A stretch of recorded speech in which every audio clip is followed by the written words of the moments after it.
All right. Bo, you got anything on good, bad, and the ugly? Did you get yours all out of the way? Well, for the most part, I will say this: regardless of what happens with Alabama in games, there's things that we watch as fans, and we're going, "How do they do this? And why are they doing that?" You're playing in front of 95,000 people. It's probably one of the loudest environments that these players have ever been in. Of course, when you play on the road in the SEC, that's life in the SEC. These road games are so tough, but Tide did not have a great game as far as completions and yards, but when they needed it, yet again they went right down the field and punched it in.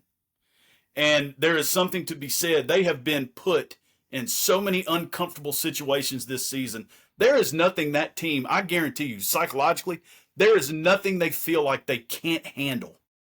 We've talked about other teams and their schedules and playing soft and this, that, and the other. But this Alabama team, they have played one of the tougher schedules in the country and some of the biggest, rowdiest, loudest environments. And no uncomfortable situation that they have been put in that going forward, even if they have to play a road game in the first round of the playoffs, that you go, I'm not too worried about that. We'll be fine.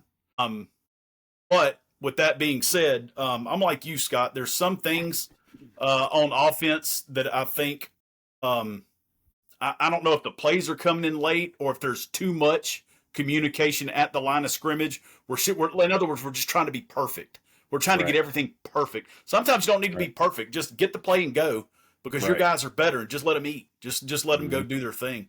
But that was a great signature drive, and I think that drive right there at the end of the game that just sums up Alabama's season. It doesn't matter they didn't play well in the second half on offense, but when they needed it, they went and got it.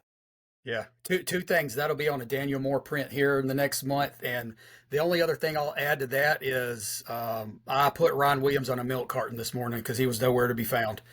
Um, Now we'll get to the segment that I just can't stand. And what I can't stand is the NCAA letting teams talk to coaches during the season, and especially when you got a team going into the playoffs. NCAA, you have got to change this rule. No team should be able to talk to any coach who is active, obviously, while their season is going on. I don't know of any other sport that lets coaches and other schools or other teams talk during a season.